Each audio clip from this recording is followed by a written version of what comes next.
you folks are taking a look at the most prepared man in history to step in as President of the United States. That man right there. There has never been a presidential candidate prepared to the length that this man is. And let me say something, too. I am not here to represent the Republican Party, and I'm not here to represent any organization that deals with politics. I think the most important thing in the world is that we vote for the best man there is for this job, and you've already met him.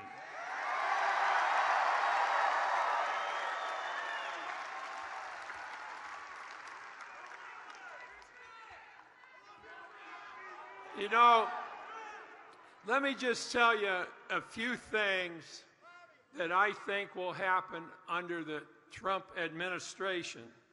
First of all, let me stand, hold your hands up, all former military people. I don't care what it is, all former military people.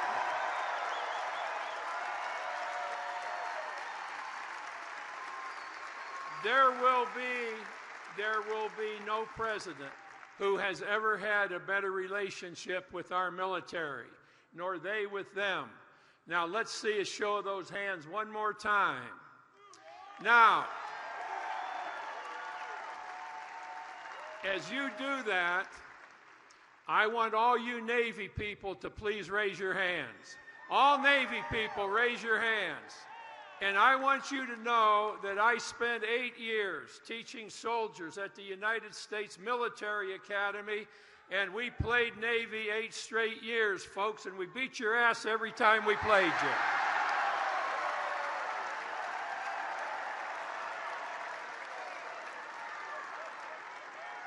And I love you just as much for your contributions to America as all the other venues of our military. And this man will see that that group of people that we so depend on is really taken care of and treated in the best way possible. You know,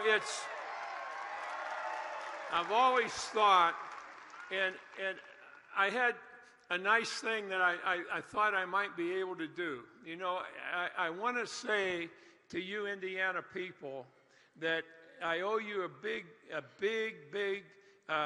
debt of gratitude, because nowhere in the world is a sporting group followed better than this state follows basketball.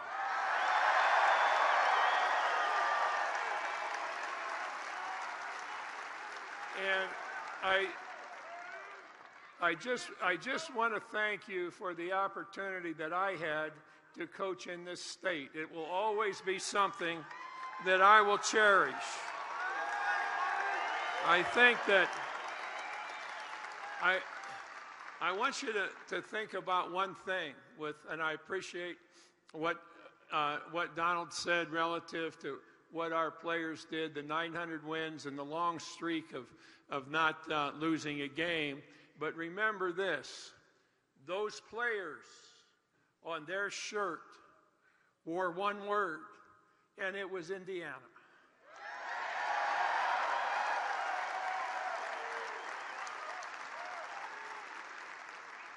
Now, you folks have a great opportunity here. You folks voting for Donald Trump and throwing him over the top. If you people will do this, you will be having our government take its first step toward what all of us want America to be like.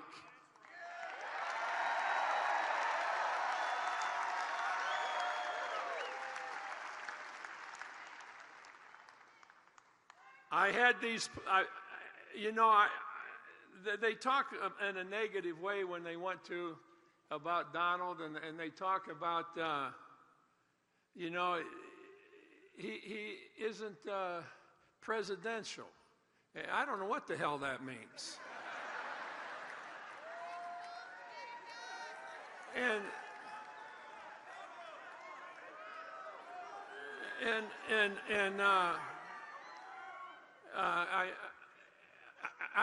you know, to me, I think of Harry Truman. They said Harry Truman wasn't presidential. And damn, he went on to be one of the 3 best presidents in United States history.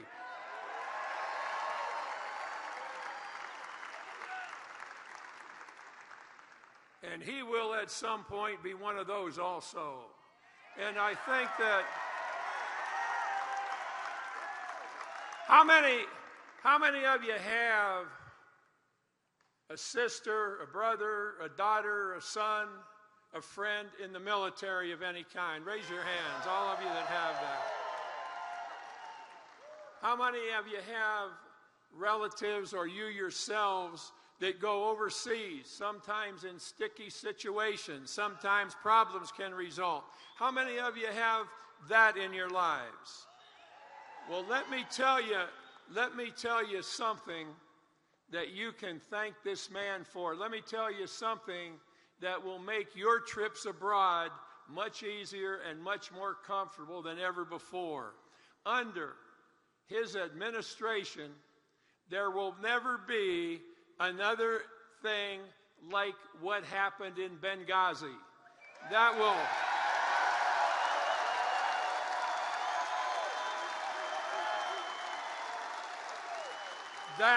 will never happen in a Trump administration. The military of the United States, and in every branch of that military, will get the absolute best care that they can possibly get from the next president of the United States. The military will have that.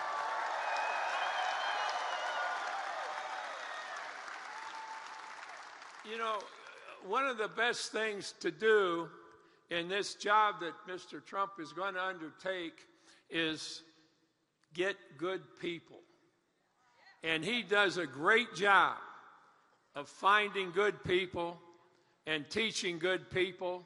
And even as important, he's damn good at getting rid of bad people, too.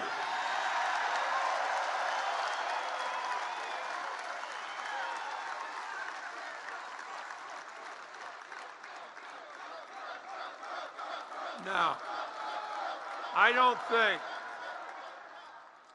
I think you're going to leave here tonight, and after you've heard Mr. Trump talk, and there has never been a more honest politician than Donald Trump. Well, after you have seen him and listened to him, I think you'll be in a hurry to get out there and vote for him. I want you to know that you have this great opportunity, as I said, to push him over the top by voting for him as soon as you can and putting us in the best position for you having done that this country has ever been in, getting going where we all want to be. You people, if you will do that, if you will get us started on the road, I'm going to tell you what's going to happen to you. They're going to take all you people, what you did to give us Donald Trump, they're going to take all you people and they're going to put you right next to our founding fathers and George Washington. That's what the hell they're going to do with you people.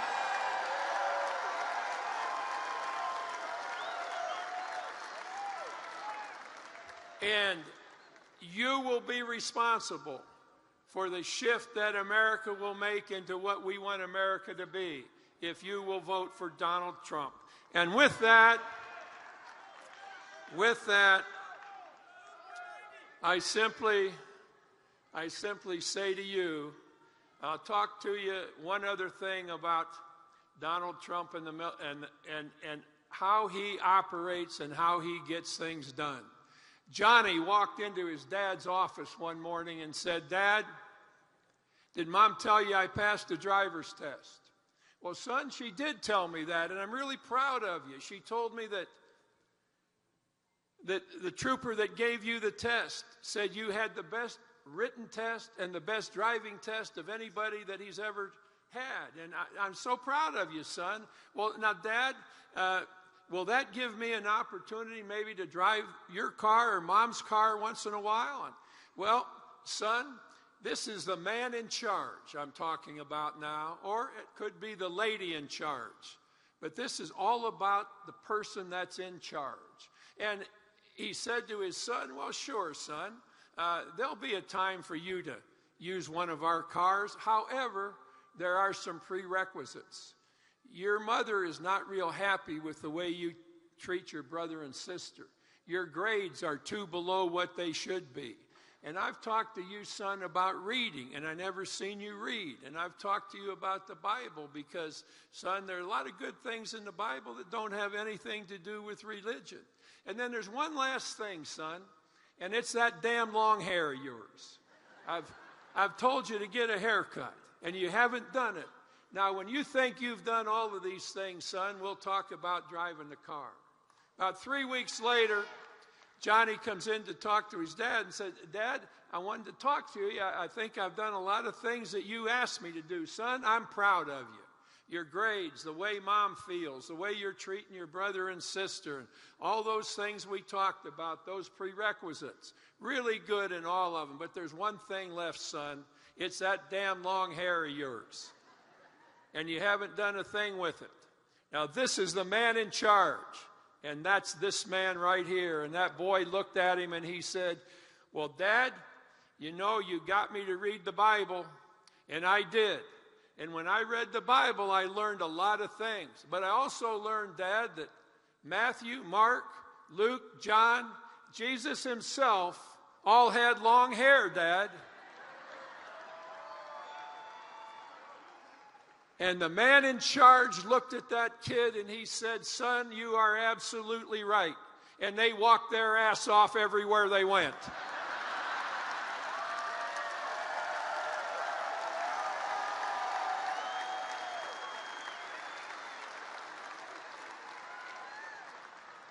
I again thank you for giving me the opportunity to coach basketball in this state. And now